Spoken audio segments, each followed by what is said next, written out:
გამარჯობა. ეთერშია გადაცემა აფხაზეთის სალომე ლემონჯავასთან და გიორგი გასვიანთან ერთად. დღევანდელ გადაცემაში ნახავთ. გასული კვირის მნიშვნელოვანი მოვლენების საინფორმაციო გამოშვება. კვირის თემა შერიგებისა და თანასწორობის საკითხებში სახელმწიფო მინისტრის პაატა ზაქარაიშვილის სამწლიანი მუშაობის ანგარიში. გიორგი გვასალიას ოჯახური პორტრეტი. გასული კვირის მნიშვნელოვანი მოვლენების საინფორმაციო გამოშვება.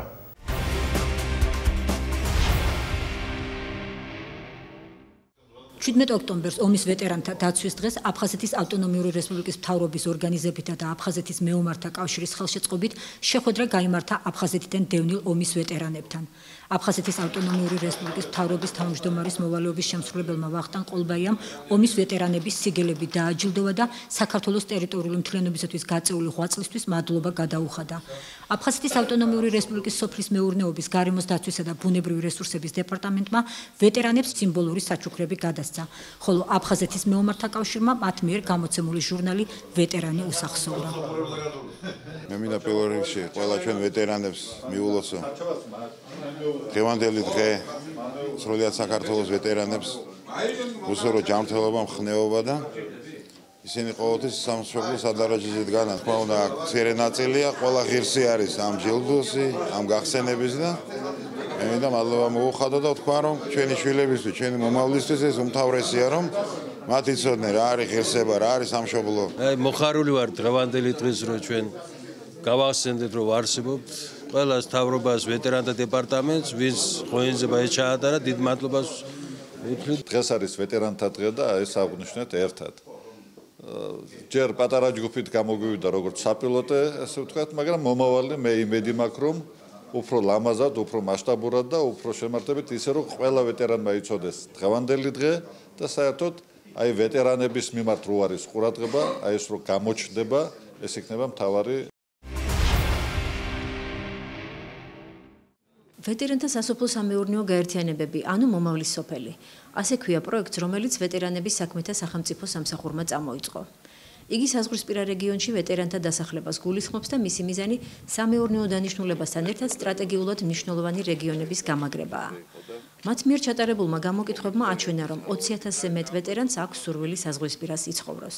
სამწუხაროდ ძალიან სავალალო დემოგრაფიული მდგომარეობა გვაქვს საქართველოს ყველა მიმართულებით საზღვართან ახლოს, ვინაიდან რთული პირობების გამო, შემოსავლის არქონის გამო, მოსახლეობის დიდი ნაწილი დაძრულია დიდი ქალაქებისკენ, ჩვენ გვინდა რომ პირიქით საზღვართან დაბრუნდეს ადამიანები, ვინაიდან თუ ქვეყანა თავის საზღვარს, მოსახლეობა თუ იმ საზღვარს არ იცავს, თუ იმ საზღვართან მიწას არ ამუშავებს, თუ იქ პროდუქციას არ ქმნის, შეიძლება დაპატარავდეს ქვეყანა და ჩვენ ამის უფლება ჩვენ თავს და სიტუაციას არ უნდა მივცეთ. პირველი ასეთი ტიპის დასახლებისთვის გარდაბნის რაიონში 1400 ჰექტარი მიწის ნაკვეთი გამოიყო. აქ ერთი წლის ვადაში 550 ოჯახით დასახლებული სოფელი უნდა აშენდეს. 550 ოჯახით ჩასახლდება ვეტერანი და აბსოლუტურად ყველა ის მოსახლე, რომელიც 680 ოჯახი ყავს ჩვენ ამ სოფელში, რომლებიც უმუშევრებია დასაქმების პროგრამაა გაკეთებული შესანიშნავი, ჩვენ ნახეთ პრეზენტაცია პროექტის, ფაქტიურად მიყვანილია ბოლომდე და თითოეულ ოჯახს შეეხება სიკეთე დღევანდელი ამ პროექტიდან გამომდინარე. მზად ვარ, დიდი სიამოვნებით გადმოვიდე ამ დასახლებაში, რასაც დაერქვა მომავლის სოფელი და დიდი სიამოვნებით მიმუშაო ჩემი რა თქმა უნდა ამ სპეციალობის ან შემდგომ როგორც ავირჩევთ იმ სპეციალობას იმის მიხედვით. პროექტს, რომლის ღირებულებად 75 მილიონ ლარს შეადგენს საქართველოს პრემიერ-მინისტრის ირაკლი ღარიბაშვილისა და მთავრობის მხარდაჭერა აქვს. პრემიერის ხელმძღვანელობით ეკონომიკურმა საბჭომ მოიწონა აღნიშნული პროექტი და ამ ეტაპზე დაჩქარებული ტემპით მიმდინარეობს ხელშეკრულების მომზადება. რის შემდეგაც უმოკლეს დროში დაიწყება კონკრეტული სამუშაოები და საპილოტე პროექტში მონაწილე ვეტერანთა ოჯახების შერჩევა. ხო, ჩვენ ვმუშაობთ დრაფტზე ხელშეკრულების, სადაც იქნება დეტალურად გაწერილი თუ რას აფინანსებს სახელმწიფო, რა ვადებში უნდა შესრულდეს მის მიერ დაფინანსებული, რა პასუხისმგებლობას იღებს შემსრულებელი. აქ იქნება ფერმები, აქ იქნება სათბურები, აქ იქნება კვების ცენტრი, ასე ვთქვათ, მესაქონლეობისთვის. აქ იქნება საერთოდ ახალი სისტემა ირიგაციის სარწყავი სისტემები, სრულიადახლებული და თანამედროვე. აქ იქნება გამოყენებული სისტემები მზის ენერგიის გამოსაყენებლად, რომ დაიზოგოს სხვა ენერგია და ნაკლები თანხა გავიდეს ქვეყნის გარეთ ამ კუთხითაც. პროექტს განახორციელებს და 7 წლის განმავლობაში მონიტორინგს გაუწევს ებრაული კომპანია Fortuna Holding. ისრაელში აპრობირებულ ამ ტიპის დასახლებას მოშავი ეწოდება. შეასწავლიან აღჭურვავენ შესაბამისი ტექნიკით და ტექნოლოგიებით ებრაელი ჩვენი მეგობრები იმ გამოცდილებიდან გამომდინარე, რა გამოცდილებაც არსებობს ისრაელში. ამ პრინციპით ისრაელი არის გარშემორტყმული ვეტერანები დასახლებული სოფლებით, ესეთი 320 სოფელია ისრაელის გარშემო და ეს ადამიანები ერთი წამით არ წყვეტენ ქვეყნის აღმშენებლობის პროცესში მონაწილეობას და ქმნიან ქვეყნის დოვლადს. ამ 550 ოჯახის დასახლებასთან ერთად შეუწყვეტლივ გაგრძელდება პროცესი დატრეინინგების დანარჩენი ჩვენი მეგობრების, ვეტერანების, მათი ოჯახის წევრების, რომ მომავალი ასეთი უახლოეს პერიოდში შექმნილი ასეთივე ტიპის სასოფლო დასახლებებისთვის იყოს უკვე გამზადებული კადრები. როგორც ვეტერანების საქმეთა სახელმწიფო სამსახურის ხელმძღვანელი აღნიშნავს, ქართულ სოფელს სახელი უკვე შეურჩიეს და მას გეორგია დაერქმევა.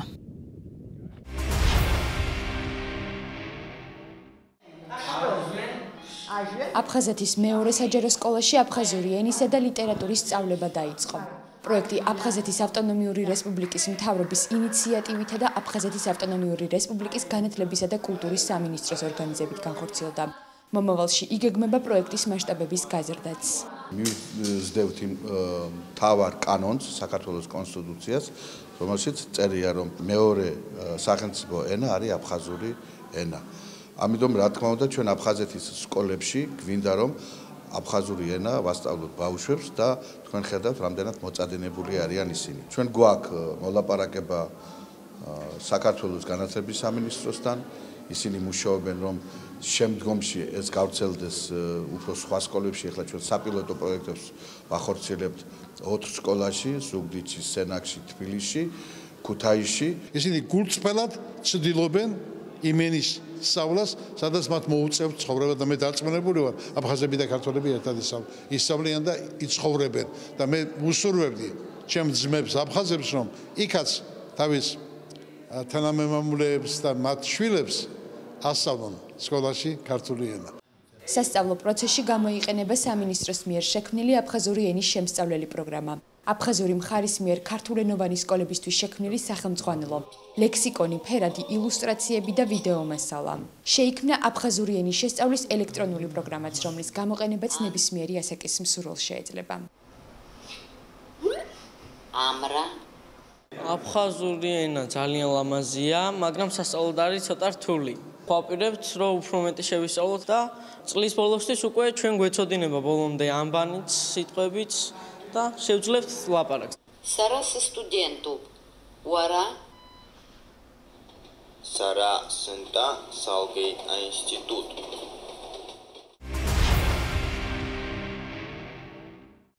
თბილისის მერიამ აფხაზეთის სულიერებისა და კულტურის ცენტრს თოფურიას ნომერ 10-ში ახალი საოფისე ფართი გადასცა. ამ მოვლენის აღსანიშნავად ცენტრის ხელმძღვანელის სვეტლანა ქეცბას ინიციატივით ღონისძიება ჩატარდა. Хотела бы очень поблагодарить. დიდი მადლობა მინდა გადაუხადო მათ, ვინც ჩვენი გულშემატკივარია. განსაკუთრებით კი მინდა აღვნიშნო პატრიარქის ღვაწლი. ჩვენთვის ბევრი გააკეთა მეუფე დანიელმაც და აფხაზეთის ავტონომიური რესპუბლიკის მთავრობამ. ხშირად ვატარებთ ღონისძიებას, რომელიც ადამიანის სულიერ განტვირთვას ემსახურება. ჩვენი ხელოვნება ადამიანებს ბედნიერებას ანიჭებს და არ წუნებს, რომ ისინი საჭირონი არიან. მომავალ წელს ცენტრი 10 წლის იუბილეს აღნიშნავს და ამასთან დაკავშირებით არაერთი ღონისძიება იგეგმება. მათ შორის ყოველ პარასკევს გაიმართება შეხვედრები საინტერესო ადამიანებთან. ცენტრის შენობა ეგრეთ წოდებული კაზარიანცის სახლში მდებარეობდა და ხანძრის შედეგად დაზიანდა. როგორც სულიერებისა და კულტურის ცენტრის წარმომადგენლებმა განაცხადეს, ახალი ფართი მათ მეც სტიმულს მისცემს და სამომავლოდ არაერთი მასშტაბური ღონისძიებების ჩატარება იგეგმება. აფხაზეთის სულიერებისა და კულტურის ცენტრი 2006 წელს დაფუძნდა. მას შემდეგ აქტიურადაა ჩართული არაერთ შემეცნებით პროექტში და მისი მიზანია დევნილ მოსახლეობასთან მჭიდრო კავშირი. სვეტლანა ქეცბა ეს უნიკალური ქალბატონი თავისთავად თავისი წარსული შემოქმედებითი მიდგომით, უნარით, სულ ახალი იდეებით მის გარშემო სულ ახალგაზრდობა ფუსფუსებს და ყოველთვის საინტერესო ხალხთან აქვს შეხვედრები. მრავალი წელია ეს ფონდი არის დაფუძნებული. ეს არის ერთობლივი პროექტი საქართველოს მართლმადიდებელი ეკლესიისა და აფხაზეთის მთავრობისა. იგი დაეფუძნა კონსტიტუციურ შეთანხმებას, რომელიც ვარაუდობს სწორედ ეკლესიასა და სახელმწიფოს შორის ერთობლივი პროექტების განხორციელებას. ეს არის სიმბოლო იმ კავშირისა, იმ უწყვეტობისა, რომელიც მიუხედავად ყველაფრისა არსებობს და რომელიც აუცილებლად აღდგება და აი ამ ცენტრის ყველა ღონისძიება არის მიძღვნილი ქართველთა და აფხაზთა ერთობის როგორც წარსულში მათ საჩვენებლად იმ დიდი ისტორიის, ასევე მომავლის.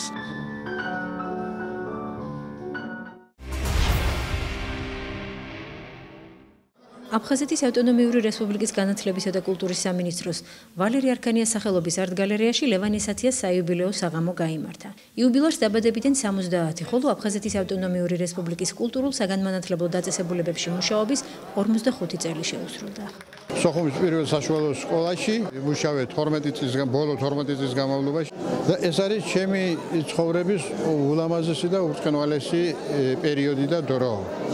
და თუ რამეთი ვამაყობ მე ამ ქვეყანაზე ეს არის სწორედ პირველ საშუალო სკოლაში ჩვენი მოზარდი თაობის აღზრდისა და სწავლების საქმეში გაწეული პატარა წვლილი. მთელი ჩემი ცხოვრება კიდევ ვსახურები ქართველთა აღზრდას, ქართველების ქართველად აღზრდას.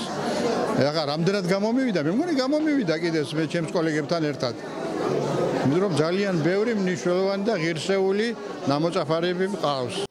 ლევან ისათია ხანგრძლივ პედაგოგიურ, საზოგადოებრივ და შემოქმედებით საქმიანობას ეწეოდა მოზარდი თაობების აღზრდის, ქართულ-აფხაზურ ურთიერთობათა დარეგულირების, ქართული და აფხაზური სახელმწიფო ენების დაცვისა და შენარჩუნების თვალსაზრისით.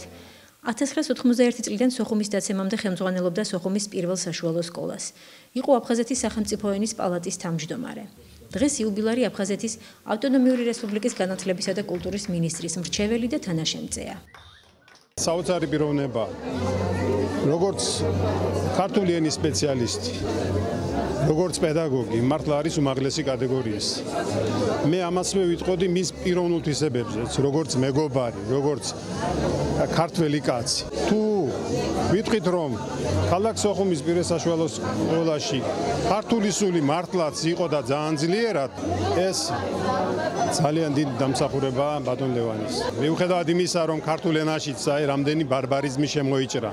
მიუხედავად ამისა, აი დღეს ლევანის წინს სათაურად აქვს რა ენა წახდეს, ერის დაეცეს. ამით არის თქმული ყველაფერი. სამაგალითო პედაგოგი იყო ლევან მასალა, როგორც თან ჩვენი მასწავლებელი იყო ქართული ენის და ამან ძალიან დიდი როლი ითამაშა მე დამეგობრებაში და ჩვენ მე მეოთხე კლასიდან ბოლომდე ლევან მასწავლებელი გვასწავლდა ქართულ ენას. ძალიან თბილი მოგონებები, შემიძლია უამრავი ვილაპარაკო და ძალიან ბედნიერი ვარ დღეს ამ საღამოზე მოვხდი ამ იუბილეს და მინდა მიულოცო, მინდა იყოს ჯანმრთელი, პირველ რიგში დღეგრძელი და მართლა მისი საკეთებელი მან ისე სამაგალითო დაკეთა და კიდე ეკეთებინოს მრავალი წელიწადი. ძალიან ბევრი მსმენია ჩემი თანატოლებისგან, მისი მოსწავლეებისგან, რომლებსაც ძალიან უყვართ მამა და ძალიან აფასებენ. ეს ჩემთვის ძალიან საამაყოა. ლევან ისათიას იუბილესთან დაკავშირებით გამოიცა მისი პუბლიცისტური წერილების კრებული, სადაც შესულია ავტორის მიერ სხვადასხვა დროს პრესაში გამოქვეყნებული სტატიები და ნაშრომები.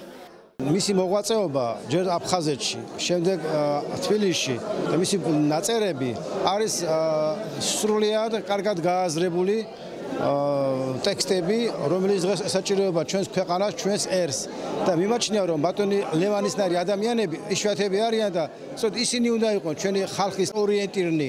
ღონისძიებას ესწრებოდნენ და ლევან ისათიას იუბილე მიულოცეს აფხაზეთის ავტონომიური რესპუბლიკის მთავრობის თავმჯდომარის მოვალეობის შემსრულებელმა ვახტანგ ყოლბაიამ, განათლებისა და კულტურის მინისტრმა დიმიტრი ჯაიანმა, იუბილარის კოლეგებმა და მეგობრებმა. ლევან ისათიას აფხაზეთის ავტონომიური რესპუბლიკის უმაღლესი საბჭოს საპატიო სიგელი გადაეცა.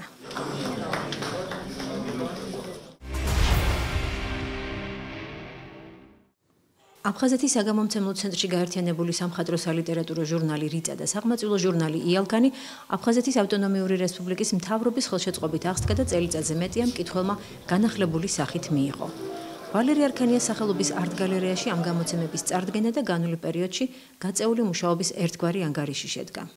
რიწიაზე ვართ გაზრდილები ჩვენ ვინც წამოვედით იქიდან სოხუმიდან და ეს საბავშვო ჟურნალი მართლა საოცარი ჟურნალი გააკეთა მაშინ სალომე კაბანაძემ. როგორ შეიძლება ამის გაჩერება? მინდა მადლობა მოვახსენო ბატონ ვახტანგ ყულბაიას რომ გვერდში დამიდგა და თქვა რომ უეშინია ყველაფერი კარგად იქნება ყველაფერს გავაკეთებთ და გურამის მაშინ ოდიშარიას გაგვიდგა გვერდში. აი ეს იყო მთავარი რომ ეს დაწყებულიყო და მე აგორდა. აი ახლა უკვე 4 გამოდი წელიწადში მრაცი უფრო მეც გავზდით და რაღაცა უფრო უკეთესობისკენ წავა. ჩემდა გასახარად გაამართა ორივემ. დიდარი ბიოგრაფიის მქონე ჟურნალი რიწა წელს იუბილარია. იგი როგორც სამხატვრო სალიტერატურო ჟურნალი 40 წლის წინ 1975 წელს დაარსდა. მისი რედაქტორები სხვადასხვა დროს იყვნენ ოთარ ჭურღულია, გიორგი სიჭინავა, გურამ ოდიშარია და გივი ბერაია. იალქანი აქ დაიბადა დევნილობაში, რიწა სოხუმში. ეს რიწა მაშინ შეიქმნა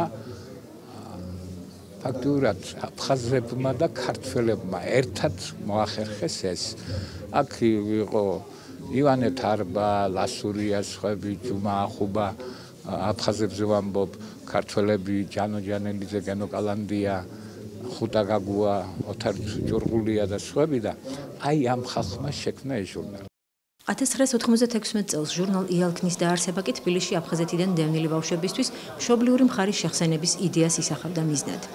როდესაც ჩემმა მოზარდმა შვილმა, რომელიც იყო მაშინ 8 წლის, მკითხა მე ახლა თბილისელი ვარ თუ სოხუმელიო, აი მაშინ რატომღაც გამიჩნდა და იდეა და ვიგრძენი, რომ ჩვენს მოზარდებს აკლდათ ამ თვალსაზრისით ინფორმაცია. ეს არ იყო წლები, როდესაც ეს ყველაფერი იყო ადვილი გასაკეთებელი და რა თქმა უნდა, იმ დროს ჩემს გვერდით აღმოჩნდნენ ადამიანები, რომლებმაც ამას ყველაფერს ხელი შეუწყო. მაშინ, როდესაც იალქანი უნდა დაარსებულიყო, მაშინ მას სულ სხვა მისია ჰქონდა. დღეს აქვს გაცილებით არანაკლებ მნიშვნელოვანი მისია. იმედია, რომ მომავალ წელსაც დაფინანსდება ჟურნალი და გავაგრძელებთ მკითხველთან ურთიერთობას. ხალხმრავალ პრეზენტაციას აფხაზეთის ავტონომიური რესპუბლიკის მთავრობისა და უმაღლესი საბჭოს წევრები, კულტურისა და მეცნიერების წარმომადგენლები ესწრებოდნენ. პრეზენტაციის პარალელურად იალქნისა და მისი დამატება კრებულ აფქიოს მხატვრის დალი მუხაძის ნამუშევრების პერსონალური გამოფენაც მოეწყო. ყოველთვის კითხულობდი აფქიოს და თავში მომივიდა აზრი, რომ მე თქვა, რომ მეც მქონდა ერთი ჩემი მოთხრობა, ერთი სულ მქონდა როდის მომიტანდნენ და ზად გაიზღეთ და ძალიან გამიხარდა.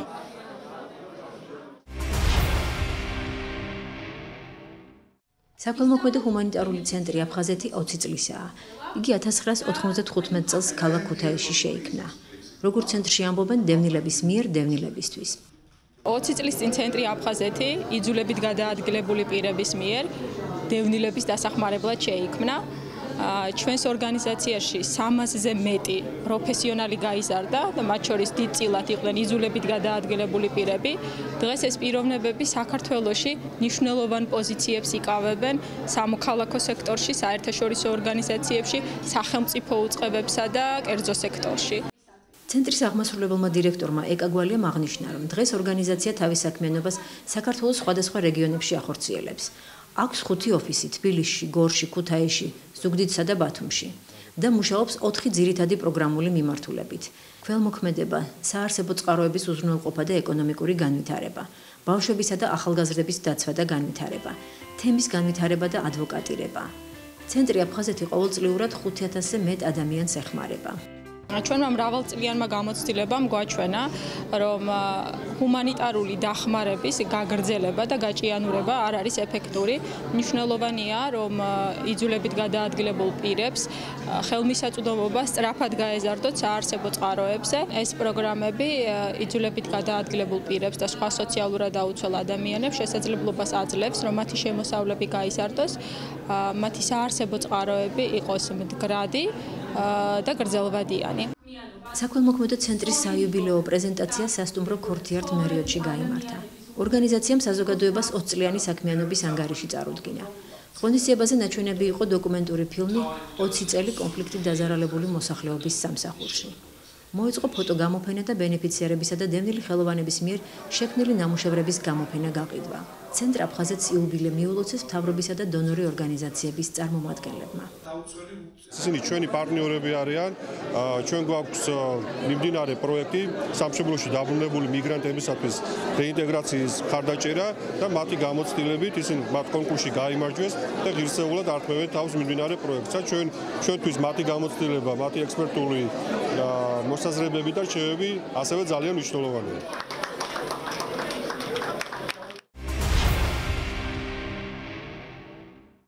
ეს ადამიანების სოხუმშიც ხშირად იკრიბებოდნენ და როგორც თავად ამბობენ, სოხუმურ შეხვედრებს მაინც სხვა ხიბლი და დანიშნულება ჰქონდა. დევნილობაში კი ეს ტრადიცია დაამკვიდრეს. სოხუმის ერთ-ერთი უბნის ეგრეთ წოდებული ტურბაზის დასახლების მცხოვრებლები ყოველ შემოდგომაზე უკვე თბილისში იყრიან თავს და საკუთარ ქალაქს და ქალაქელებს იხსენებენ. ემოციით სავსე საუბრებით ცდილობენ გააცოცხლონ მშობლიური სოხუმი, ერთად გამოვლილი საინტერესო ისტორიები და ლამაზი ურთიერთობები, რომელიც დღემდე მოყვათ. ტკივილით და სინანულით იგონებენ ომში დაღუპულ აფხაზ და ქართველ მეგობრებს, რომლებთან ერთად გამოვლილი წლები თითეული მათგანის მეხსიერებაში უთბილეს მოგონება და შემონახული. სხვადასხვა თაობისა და პროფესიის სოხუმელები ამჯერად თბილისობის დღესასწაულზე შეიკრიბნენ და კიდევ ერთხელ მოეფერნენ მასპინძელ დედაქალაქსა და მონატრებულ სოხუმს. გადავწყვეტეთ, რომ ლევანდელ დღეს თბილისობას ამ თბილ კარგ სასიამოვნო დღეს ერთად დავსწრეთ და გავიხსენოთ ჩვენი გარდაცვლილი მეგობრები, მეომრები, ყველა ვინც ჩვენ გულს აკლია და სულს და ალბათ ყველა მადლიერია დღეს. ლევანდელი ჩვენი თავშეყრა დავამთხვიეთ ულამაზესი ქალაქის თბილისობას დავამთხვიეთ. ჩვენ გვიყვარს ეს ქალაქი თბილისი, ჩვენი მეორის მშობლიური დედაქალაქია ჩვენი. ლევანდელ დღეს გაგვიჩნდა ესეთი სურვილი, რომ ჩვენი ლამაზი ქალაქი, ჩვენი სოხუმის ქალაქი გავიხსენოთ და შევიკრიბოთ სოხუმის ერთ-ერთი ულამაზესი უბნის ტურბაზის მობინადრეები, როგორც იტყვი. აქ ყველა თაობის წარმომადგენელია. მამა ჩემი სტოლა ხალხია, მამის თაობა, მათი შვილების თაობა. აკარგავთ ერთმანეთს, ერთად გომით, ერთმანეთთან მოფერებით, ერთმანეთთან სიყვარულით ცხოვრობთ. ჩვენ უპირველეს ყოვლისა მთავარი არის, რომ არ გავწყვიტოთ ძაფი იმ თაობასთან, რომელიც მოდის. ასევე მნიშვნელობას ვანიჭებთ იმას, რომ ჩვენ ვერ დავივიწყებთ ვერასდროს ჩვენს მშობლიურ ქალაქს და მხარეს. გვიხაროდა იქაც, როდესაც თბილისობა ტარდებოდა. იმედი მაქვს, რომ დაგვიდგება ჟამი, როდესაც სოხუმელობას სოხუმში ვიზეიმებ. ტრადიცია ქონდათ, რომ სოხუმლები ყოველ წელს ერთად იკრიბებიან და მე მიუხედავად იმისა, რომ არ დაბადებულა, ჩემი დიდი ოცნებაა, რომ ისევ სოხუმში დაბრუნდე და ვნახო ეს მშვენიერი ქალაქი და ზუსტად მაგიტომაც მოვედი, რომ გავიცნო სოხუმელი. განსაკუთრებული ხალხი არის, ჩემი აზრით, ძალიან კეთილშობილი ხალხია, სტუმართმოყვარე ხალხია და ძალიან სიამოვნებს, რომ დღეს აქ მოვედი.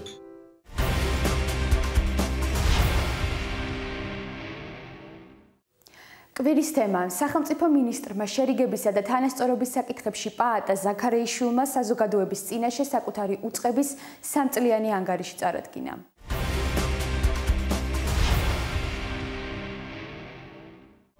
სახელმწიფო მინისტრის შერიგებისა და თანასწორობის საკითხებში პაატა ზაქარეიშვილი საზოგადოების წინაშე თავისი უწყების მუშაობის 3 წლიანი ანგარიში წარსდგა. როგორც მინისტრმა აღნიშნა, ბოლო 3 წელს თამამად შეიძლება ეწოდოს ყველაზე მშვიდობიანი პერიოდი. ერთ-ერთ მთავარ ამოცანად ზაქარეიშვილი აფხაზეთსა და ცხინვალის რეგიონში სამშვიდობო პროცესისთვის ხელშეწყობას მიიჩნევს, რომელიც დობის აღდგენით და ოკუპირებულ ტერიტორიებზე მცხოვრებლების ამ პროცესებში მეტი ჩართულობით უნდა მოხდეს. რა მოგვიტანა ამ 3 წლიანმა მშვიდობიანო პერიოდმა მეტი ჩართულობა და მეტი ნდობა აფხაზური და ოსური საზოგადოებებისა და საქართველოს სახელმწიფოს მიმართ ასეთი ინტენსიური, ასეთი მრავალფეროვანი, ასეთი მდგრადი არ ყოფილა აფხაზური და ოსური საზოგადოების ინტერესები დანარჩენ საქართველოს მიმართ და იმ სიკეთების მიმართ, რასაც თავაზობს მას საქართველოს როგორც სახელმწიფო. ერთი-ორად რო თქვა, არსებობს ფიგურალურ გამოთქვა ქართული, ერთი-ორად გაიზარდა, ერთი-100-ად გაიზარდა ჯანდაცვის მიმართ ინტერესი, როგორც სოხუმიდან, ისე განსაკუთრებით ვიტყოდი ცხინვალის რეგიონიდან. ადამიანები უკვე რამოდენიმეჯერ ჩამოდიან, თუ როცა უკვე იწურება, უკვე ის უფასო მომსახურება, რეფერალური პროგრამა, რასაც თავაზობთ და მართლაც ეს არის არაკორუმპირებული, უფასო და ხარისხიანი მკურნალობა, რაც არც პრინციპულად განსხვავდება იმ მკურნალობისა, როგორც მათ შეიძლება გქონდეთ, როგორც ოკუპირებულ ტერიტორიაზე, ისე რუსეთის ტერიტორიაზე, ეს იქნება იგივე სოჩა იქნება თუ ვლადიკავკაზი იქნება, ცალსახარო ადამიანები უკვე მეორე, მესამე, მეოთხე ჩამოდიან უკვე და უკვე ფულსაც კი ხარჯავენ, რათა გააგრძელონ აქ მკურნალობა. ეს არის ძალიან კარგი ტენდენცია იმისა, რომ საქართველოს მათთვის გახდა მშვიდობის, რაღაც გარკვეული სიმშვიდის და მათთვის კომფორტული ცხოვრების პირობები და მიმაჩნია, რომ სწორედ ამ მიმართულებით ჩვენ მომავალშიც ბევრი შედეგი გვექნება. სახელმწიფო მინისტრმა შერიგებისა და თანასწორობის საკითხებში ყურადღება გაამახვილა აფხაზებთან გამართულ არაოფიციალურ შეხვედრებზეც და აღნიშნა, რომ სხვადასხვა მნიშვნელობის საკითხებზე პოზიტიური მსჯელობა მიმდინარეობს. 7 წლის შემდეგ წელს 2015 წელს პირველად მოხდა ამ ტიპის შეხვედრების აღდგენა. ეს ხდება როგორც წესი ევროპაში, იმიტომ რომ ამას ახორციელებს ჩვენი ევროპული მეგობრები, არასამთავრობო ორგანიზაციები თუ ევროკავშირის სხვადასხვა სტრუქტურები და რა თქმა უნდა პირველ რიგში ინფორმაციის გასვლა ხდება, იმიტომ რომ ჩვენ მართლა გვაინტერესებს უშუალოდ პირველი პირიდან, პირველ წყაროდან მივიღოთ რა ხდება რეალურად მაგალითად აფხაზეთის ტერიტორიაზე, რა პრობლემები აქვს და ბუნებრივია ჩვენ განსხვავებული ინფორმაციას.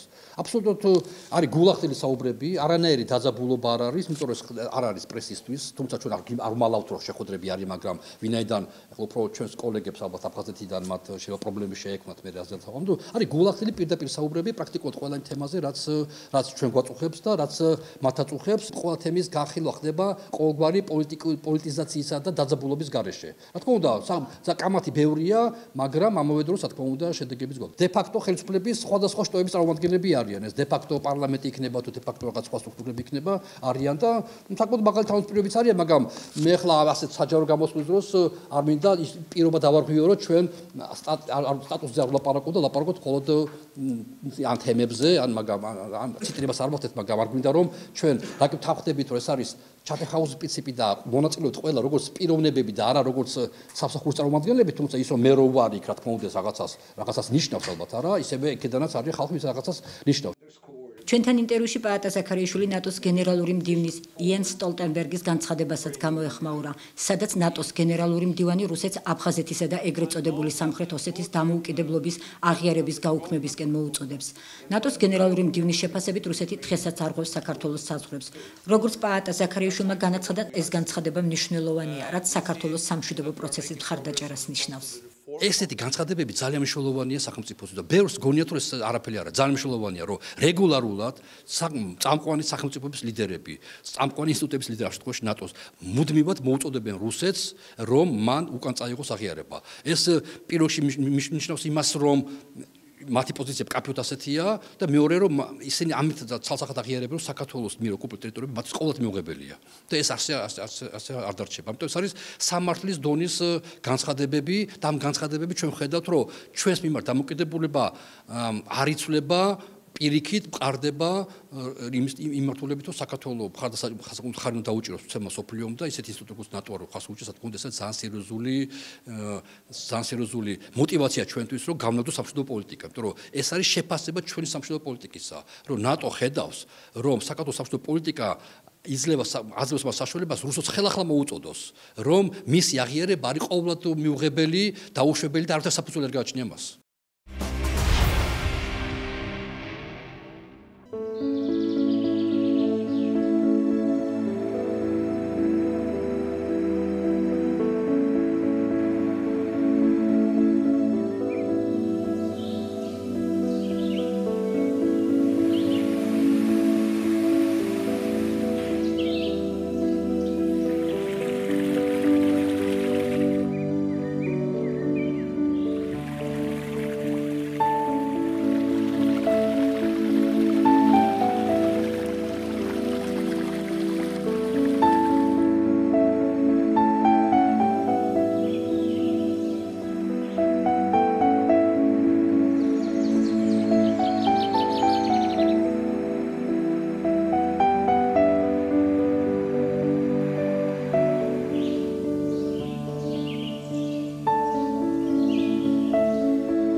სოხუმის ილია ვეკუას სახელობის ფიზიკა-ტექნიკის ინსტიტუტი 70 წლის გახდა. ამ თარიღთან დაკავშირებით თბილისში 3 დღის განმავლობაში კონფერენცია მიმდინარეობდა. საქართველოს მეცნიერებათა აკადემიაში საიუბილეო სხდომა გაიმართა. შემდგომ 2 დღე კი კონფერენციამ მუშაობა სასტუმრო რადისონში გააგრძელა.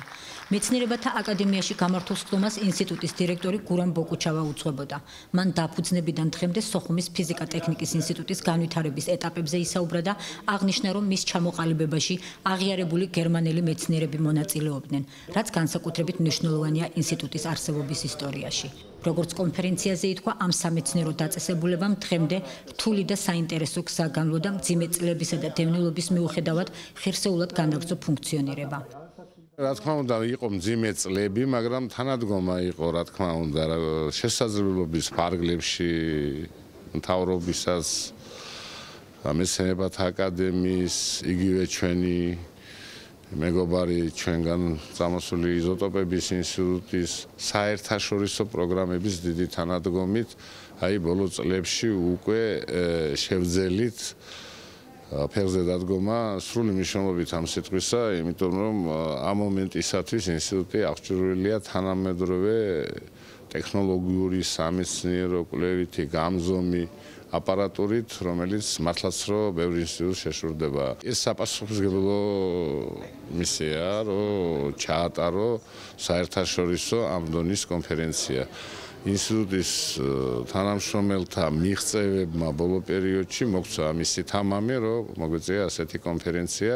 კონფერენციის მუშაობაში ბირთვული ფიზიკის სფეროში მოღვაწე ქართველი და უცხოელი მეცნიერები მონაწილეობდნენ. საიუბილეო სხდომას აფხაზეთის ავტონომიური რესპუბლიკის მთავრობის წარმომადგენლებიც ესწრებოდნენ. ჩვენი უნივერსიტეტი ქართულ სტუდენტებს თავაზობს სასწავლო პროგრამებს ფიზიკის და მათემატიკის სფეროში. ამ მიმართულებით გადავწყვიტეთ თანამშრომლობა ისეთ ქართულ სამეცნიერო წრეებთან, როგორიცაა სოხუმის ფიზიკა-ტექნიკის ინსტიტუტი. დღევანდელ კონფერენციაზე ვისაუბრეთ მიღწევებზე და წარმატებულ კვლევებზე. სან-დიეგოს უნივერსიტეტის მეცნიერები მრავალი წელია თანამშრომლობენ სოხუმის ფიზიკა-ტექნიკის ინსტიტუტთან და მსგავსი პარტნიორული ურთიერთობები გადამწყვეტ როლს ასრულებს როგორც მეცნიერების განვითარებაში, ასევე ახალგაზრდების განათლების დონის ამაღლებაში. წლების განმავლობაში მე გახდით ბრიტანეთის სახელმწიფო სტრუქტურის პროგრამის თანამონაწილე. ჩვენი პროექტის ერთ-ერთი პარტნიორი სოხუმის ფიზიკა-ტექნიკის ინსტიტუტი გახლავთ, რომელიც 2004 წლისთვის მძიმე ფინანსურ ვითარებაში იმყოფებოდა. მაგრამ ისმა პროფესიონალმა თანამშრომლებმა ყველაფერი გააკეთეს, რომ ინსტიტუტი განვითარებულიყო. ჩვენ მათთან ერთად არაერთი პროექტი განვახორციელებთ. დარწმუნებული ვარ, რომ ეს ინსტიტუტი მომავალშიც გააგრძელებს ღირსეულ მოღვაწეობას როგორც ქვეყნის შიგნით, ისე მის ფარგლებს გარეთ. დღევანდელი კონფერენცია საინტერესო და მრავალმხრივი მიმართულებისაა, რომელიც მონაწილეებს და მათ შორის მსოფლიო დონის მეცნიერებს აძლევს იმის საშუალებას, რომ მეტი გაიგონ ამ ინსტიტუტის საქმიანობის შესახებ. სოხუმის ფიზიკა-ტექნიკის ინსტიტუტს მნიშვნელოვანი პროექტები აქვს განხორციელებული და დღესაც აქტიურად მონაწილეობს ახალი თანამედროვე სამეცნიერო ტექნოლოგიების ფორმირებაში. მიხარია, რომ თბილისში კიდევ ერთხელ მონაწილეობ ამ კონფერენციაში. სოხუმის ფიზიკა-ტექნიკის ინსტიტუტთან მრავალწლიანი ურთიერთობა მაკავშირებს.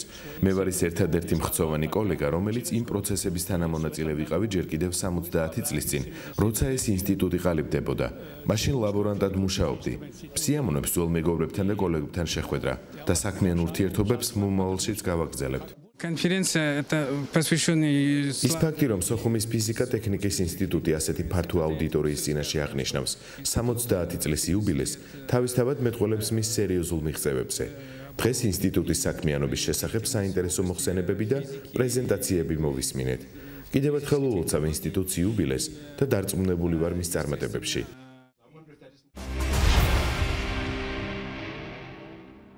ჩვენს მომდევნო სიუჟეტში წარმოგიდგენთ აფხაზეთის მკვიდრის, ბიზნესმენ გიორგი გვასალიას ოჯახურ პორტრეტს.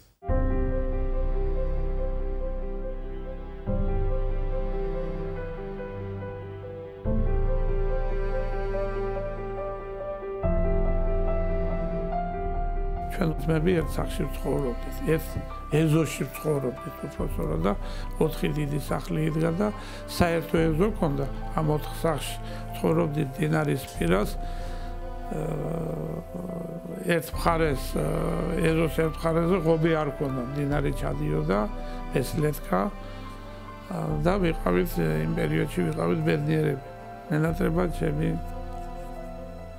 აფხაზეთი რესტორანი, სადაც ხემოთ პირველ სართულზე ნაყინს შევჭამდით, ზემოთ ავიდოდით, შამპანიურს დავლევდით. ერთმანეთს ვეამბორებოდით, ერთმანეთთან ახლოს ვიყავით. არასოდეს არ მახსოვს, რომ ჩვენ აფხაზებთან რაღაცა კონფლიქტი ქონოდა. როგორც ჩვენ ვიყავით მათთვის ძმები, ისე იყვნენ ისინი ჩვენთვის ძმები, მაგრამ რაღაცა მოხდა, რა მოხდა, დღეს კიდე ჩემთვის გაურკვეველია. ნათესავებიც ყავს აფხაზები, გაბუნიები, დედაჩემი გაბუნია იყო და მისი ძმები და დები ცხოვრობენ დღეს სოხუმში. ძალიან კარგი ურთიერთობა მქონდა ყოველთვის. სადაც მუშაობდი და სადაც მქონდა ბიზნესი, ჩემთან ყოველთვის იყვნენ ან ჩემი პარტნიორები, ან ჩემი თანამშრომლები ყოველთვის იყვნენ აფხაზები. სანამ ომი დაიწყებოდა, აგურის ქარხანაში გავხსენით შტაბი, ქალაქის მოგერიების შტაბი იყო.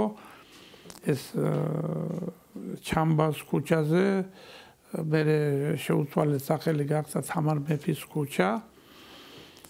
და 2 წლის განმავლობაში ვაკონტროლებდით აფხაზებთან ურთიერთობას და ვცდილობდით რაღაცნაირად მოლაპარაკებულიყავით. მაგრამ იცით როგორ დამთავრდა ეს ყველაფერი, ეს მოლაპარაკება ყველაფერი დარჩა და დაიწყო ომი. გამომიძახა ბატონმა თამაზ ნადარეიშვილმა რამას სიჭინა აფხაზეთის მთავრობამ და მთხოვეს, რომ რაღაცნაირად ჩავდგომოდი. საკავშირის კომბინატი იყო, მოდაპლასტი ესეთი ორგანიზაცია, ჩავდგომოდი ამ ორგანიზაციას სათავეში და რაღაცნაირად ეს ყველაფერი გამოგვეყენებია ფრონტისათვის და ხალხისათვის. ყავდა მკერავები ძალიან ბევრი, ყავდა სხვადასხვა ხელოსნები, ვაწარმოებდით რაღაც პროდუქციას, ვქმნიდით რაღაც პროდუქციას.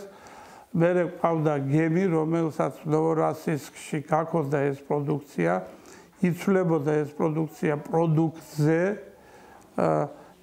იტვირთებოდა მთლიანად გემი, იქ იყვნენ სოხუმელი ბიჭები, რომლებიც გვეხმარებოდნენ ამ პროდუქციის გაცვლას პროდუქტზე და ეს პროდუქტი შემოდიოდა პირველ რიგში ამ პროდუქტს ვაბარებდით ჯარისკაცებს, ვაჭმევდით საჭმელს და რაც რჩებოდა, იმიტომ რომ დიდი რაოდენობა მოდიოდა, უფასოდ ურიგებდით მოსახლეობას. დავკარგეთ სოხუმი, სვანეთის უღელტეხილით, ჭუბერის გადასასვლელით, გადმოვედით მთელი ოჯახით. იქ დიდი პრობლემები მქონდა სვანეთში. მერე ჩამოვედი თბილისში, ყველაფერს ვკიდებდი ხელს, ოღონდ ოჯახისთვის საჭმელი მომეტანა და რაღაცნაირად ყოფილიყავი ძლიერი მამა ამათვის. Я Ирина Гринюк-Гвасалия. მე ვარ ირინა გრინიუკი-გვასალია, გაგრიდან ვარ. მე და გოგი მერთმანეთის სოხუმის სუბტროპიკულ ინსტიტუტში გავიცანით, სადაც ერთად ვსწავლობდით. 40 წელია ცოლ-ქმარი ვართ. ყავს 2 შვილი, ეკატერინე და აპოლონი, რომლებიც აფხაზეთიდან წამოსვლის დროს 16 და 17 წლისები იყვნენ. გოგი მზრუნველი მამა და არაჩვეულებრივი მეუღლეა, რომელმაც დევნილობის მიუხედავად ცხოვრების საუკეთესო პირობები შეგვიქმნა. ულამაზესი ბინა და აგარაკი, მაგრამ სოხუმში დარჩენილ სახლს და აფხაზეთს ვერაფერი შეგვიცვლის, რომელიც ძალიან გვტკივა და გვენატრება. ჩვენი გვარის გრინიუკების მეოთხე თაობა ცხოვრობდით აფხაზეთში. გაგრა ჩემი წინაპრების აშენებულია და გული მწყდება, რომ ჩვენ და ჩვენი შვილიშვილები მის სილამაზეს მოკლებულნი და მონატრებულნი ვართ. სადაც ვიმყოფებით, ეს ტერიტორია შევიძინე აუქციონის წესით და მე მეგობრება შემომთავაზეს, რომ მოდით აქ გავაშენოთ საცხოვრებელი კომპლექსი. ვაშენებ კორპუსებს, აი ახლა მორჩი 9 სართულიანი კორპუსი. ჩემთან ორგანიზაციაში მუშაობს ძალიან ბევრი, თითქმის 90% მუშაობს აფხაზეთიდან ტოლვილები. სოხუმლები, ოჩამჩირლები, გაგრელები, გალელები და რა ვიცი, ძალიან ბევრი ხალხი, ვისაც უხდით ხელფას და ჯერჯერობით ყველა მაყოფილია იმ მუშაობით, რაც აქ გვაქვს. ალბათ ის გენებში იყო ჩადებული, რომ მამა ჩემი იყო ბიზნესმენიც, იმის მიუხედავად იმისა, რომ მასწავლებელი იყო, ბიზნესმენიც იყო და ამან ძალიან დიდი მნიშვნელობა გვასწავლიდა, ძალიან ბევრს გვასწავლიდა, ხელოსნობას გვასწავლიდა, ლითონის ჩამოსხმას გვასწავლიდა, ხის დამუშავებას, ყველა ბიჭები გვერდში ვედექით 4-ვე და 4-ვეს, ყველაფერს რაც თვითონ იცოდა, მანეს ყველაფერს. ეხლა ჩემ მუშებს უკვირს ხანდახან და მეუბნებიან აბოლოდო შენ საიდან იცი ეს ყველაფერი? მე ვეუბნებ რომ ეს მამამ მასწავლა. ჩემი შვილი მუშაობს ჩემთან ერთად ამ სამშენებლო კომპანიაში, ჩემი გაყიდვების მენეჯერია და ძალიან კარგად უძღვება ამ საქმეს. შვილიშვილმა გადაწყვიტა რომ გავხდარიყო არქიტექტორი, რომ მე ჩვენს ამ ბიზნესში ჩაებას. ბაბუა ისეთი ადამიანი, მე მგონი ძალიან ბევრი იცნობს თბილისში, მთელი სოხუმი რო იცნობდა და დღესაც პატივცემს, ეს ყველასთვის ცნობილია. თავის მიღწევებით დაამტკიცა, რომ ნამდვილად კარგი ადამიანია, ოჯახის ღირსეული თავი არის და ნამდვილი ქართველი კაცია, რომელიც თავის ოჯახშიც, თავის სამშობლოსთვის ყველაფერს აკეთებდა და სიცოცხლის ბოლომდე გააკეთებს. რაც შეეხება ჩემს მომავალს და ჩემს არჩევანს, ჩავაბარე ილიას სახელმწიფო უნივერსიტეტში არქიტექტურის ფაკულტეტზე. გააზრებული ნაბიჯი იყო, იმიტომ რომ ბავშვობიდან მე მაინტერესებდა ხატვა, ხაზვა და ასევე ოჯახის ბიზნესიდან გამომდინარე მშენებლობა. ყოველთვის ვიყავი ამაში ჩართული. გასახსენებელი რაც მაქვს, ყველაფერი დაკავშირებული არის სოხუმთან და აფხაზეთთან. ყავდა ვიყავით ბრიგადა მონადირეების, რომლებიც ნადირობდით. ეგ არის ჩემი სანადირო თოფები. მე ძალიან მიყვარს ჩემი კოლექცია, ძალიან მაგრამ ნადირობთ ძალიან ბევრი ფრინველი და ხან იხვი, ხან ტყის კათამი, ხან წერი, რა ყველაფერი ეს შესაძლებლობაც არის. მომიტანე აქ. ნადირობა იყო ჩვენი ხობი. ბევრი მეგობარი და ამხანაგის შევიძინე აფხაზეთში, იმის გარდა რომ ნათესავები ძალიან ბევრი მყავდა და იყვნენ ჩვენთან, ამ ნადირობასთან და ბიზნესთან დაკავშირებით და მათ შორის ბევრი აფხაზიც, ბევრი სომეხიც, ბევრი რუსიც. ჩვენ ვიყავით ერთი ოჯახი, ერთ პატარა ქალაქში, ერთ პატარა ოჯახში ცხოვრობდით და ყველაფერი ვიცოდეთ. მე ძალიან კარგი ურთიერთობა მაქვს ჩემს თანაკლასელებთან. მიუხედავად იმისა, რომ ჩვენ სკოლა დავამთავრეთ 50 წლის უკან, ვინც ვარ ცოცხლებით დარჩენილი, ერთმანეთთან ვარ ძალიან კარგ ურთიერთობაში. აი ახლა 1-3 თვის უკან შევიკრიბე და ვიყავით 25 კაცი. ჩვენ აფხაზეთის ხალხი ძალიან ახლობლები ვარ და ძალიან მოყვარული ვართ ერთმანეთს, ძალიან გვიყვარს ერთმანეთი. იმ სუფრაზე, რომელიც იქ იყო, ჩემთან ალბათ ის 6 საათის განმავლობაში 4 საათი სულ სოხუმზე იყო ლაპარაკი და სულ აფხაზეთზე იყო ლაპარაკი, ვიხსენებდით ბავშვობას, ვიხსენებდით და მომავალზეც რა თქმა უნდა ვამბობდით, რომ აი ჩვენ მალე აუცილებლად დავბრუნდებით, ალბათ შეიძლება ჩვენც მოვესწროთ, ჩემი ხლით, ჩემი პლიადის ხალხი იქ დაბრუნებას და ვიყოს ბედნიერი ისევ სოხუმში.